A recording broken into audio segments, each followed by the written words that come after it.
suis en compagnie d'André Villeneuve. Bonjour André.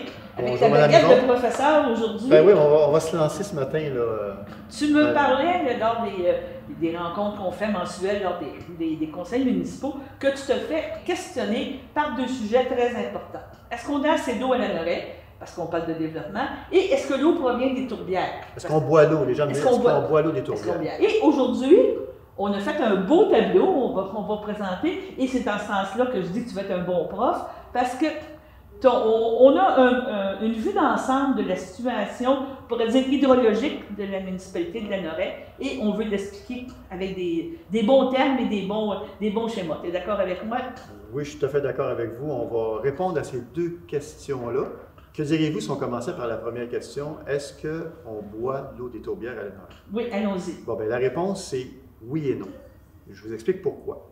D'abord, on ne peut pas boire l'eau des tourbières directement. Il faudrait la traiter quand même beaucoup. Là.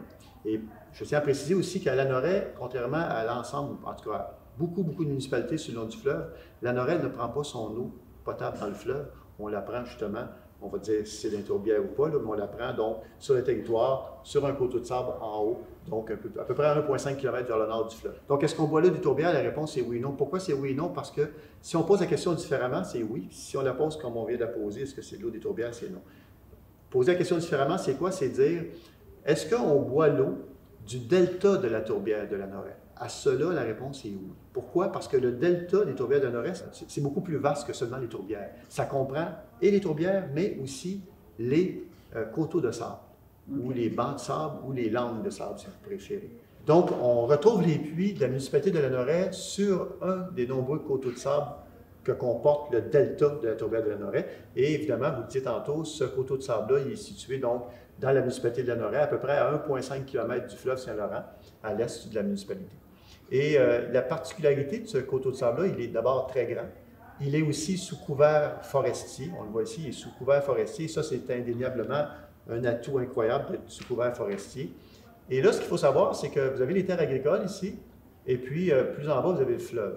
Okay? Et donc, ce coteau de sable-là, pas partout, mais en moyenne, il y a à peu près 10 mètres de sable. C'est des dessins que tu as faits ici. Là. Exact. Il y a 10 mètres de sable d'épaisseur, et les puits, là, vous les voyez, ils sont juste avant d'arriver en bordure des terres agricoles, parce qu'ici, il y a un dénivelé. Là. Quand on descend ici, là, on descend de 10 mètres pour arriver aux terres. Sur le 10 mètres de sable, quand on part du fond argileux, sur 6 mètres d'épais, puis on l'a ici. Sur 6 mètres d'épais, là, on a... le sable, il est saturé d'eau. Il est complètement saturé d'eau.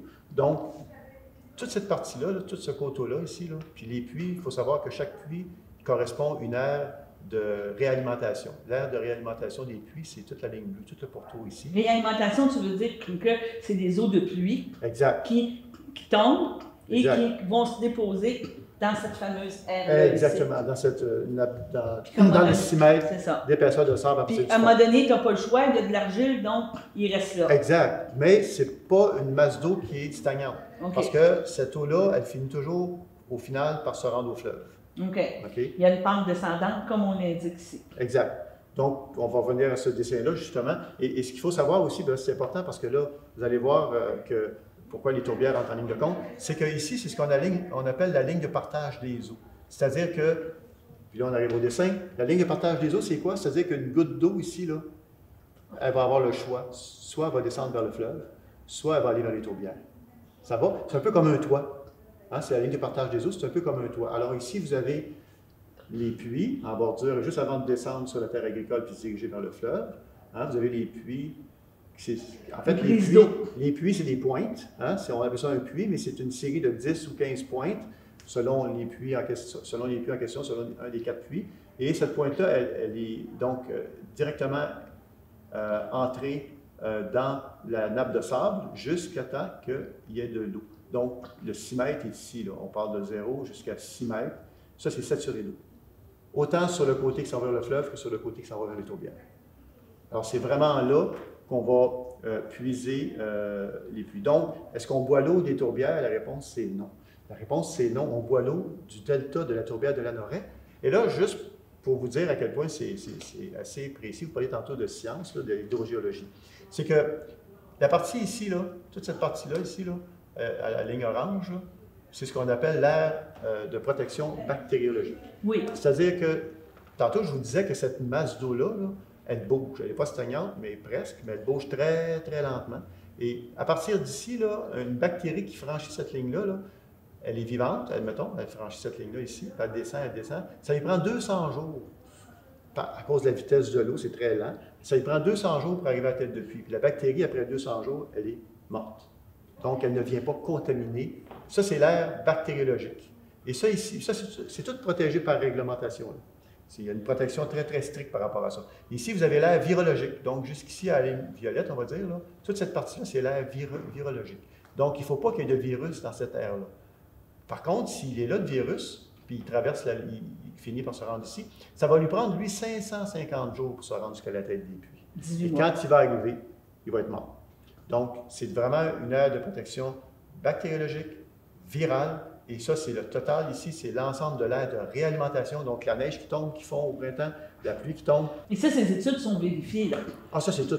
c'est tout le temps contrôlé, là? Absolument. En fait, on a accès en télémétrie directe sur un ordinateur. On a accès exactement à la seconde près, combien les puits pompent d'eau, puis on sait aussi, de façon empirique, sur 10, 15, 20 ans, on sait combien il tombe de pluie, de neige, puis on sait donc la quantité qui est réalimentée par la nature dans ce secteur-là. Autant dans ce secteur-là, celui-là et celui-là. Donc, Parfait. Tout ça est une science. Il y a ce qu'on appelle des piézomètres qui sont installés à des endroits stratégiques pour toujours mesurer la hauteur de la nappe d'eau. Mais on a probablement une des eaux les meilleures au Québec, pour vrai. Là. En tout cas, on n'aurait pas discuté en compétition. Je sais que Amos revendique aussi, là, mais je pense qu'on aurait une belle compétition entre Amos en Abitibi et Lanoret en termes de qualité d'eau. On a une eau exceptionnelle. Puis qui coûte relativement pas cher à produire, pas de traitement, donc pas de produits chimiques, tu ne peux pas dire je suis allergique à ces choses-là. Et d'ailleurs, puis je tiens à le préciser, c'est drôlement important, on est la première municipalité au Québec à avoir obtenu de la Commission de la protection du territoire agricole l'autorisation d'installer des puits, parce qu'on est en zone agricole ici. Oui. On est la première municipalité au Québec. La Commission, à l'époque, quand ils nous ont donné le OK, ils nous ont mis comme exemple à travers tout le Québec. La Commission disait aux autres municipalités, vous voulez installer des puits en zone agricole, faites comme Lanoret. On était un exemple. Et encore aujourd'hui, on est toujours un exemple de la façon dont on s'y est pris pour installer les premiers puits. On va faire comme dans les grandes émissions. À la première question, est-ce qu'on prend des eaux des tourbières? Dans le fond, l'eau ne provient pas des tourbières. Non, c'est dû à l'histoire géologique, donc du delta de la tourbière de Lanoret. Maintenant, la deuxième question. Est-ce qu'on est capable de soutenir les projets de construction résidentielle actuels? La réponse est oui. Non seulement on est capable de soutenir ces projets-là. D'ailleurs, on était obligé d'avoir le puits 6.3 pour pouvoir permettre que ces projets-là se réalisent, mais on pourrait aussi alimenter toute la grande côte ouest jusqu'à la Valtrie. On pourrait alimenter le parc industriel, on pourrait alimenter le rang Saint-François, le rang du Cavreau, le rang Saint-Jean-Baptiste et ce qu'on appelle, nous, le secteur La Roche-Nord. Donc, on pourrait, à la limite, alimenter tout le monde. La capacité, elle est là, elle existe, puis elle est réelle. En même temps, ce que les gens aiment de Lanoret, c'est son côté, c'est tout son côté patrimoine environnemental. Ouais. Vous savez, je le dis, je le répète, les tourbières, on en parlait tantôt, pour en reparler éventuellement, les tourbières, ça représente 35% du territoire de la municipalité. La municipalité de Lanoret, c'est 103 km². Les tourbières, c'est 35 km². Ça, c'est une zone protégée? Non. C'est pas protégé gouvernemental? Dans les tourbières, il y a la réserve écologique sur le chemin Joliette, quand vous allez vers Saint-Thomas, qui est protégée, c'est 4 km² à peu près. Le reste n'est pas protégé. Sauf que ça ici, par contre, c'est pas la tourbière, mais c'est important. Ça, c'est protégé. On le protège, puis il faut le préserver. Moi, je conclurai, Mme Yvon, si vous me le permettez, en disant ceci. Tant et aussi longtemps qu'on va s'assurer que ces zones-là sont protégées, autant bactériologiques, virologiques, que l'aire totale de réalimentation des puits, tant et aussi longtemps que ces endroits-là seront protégés, les Lanois et les Lanoroises auront une eau de qualité exceptionnelle.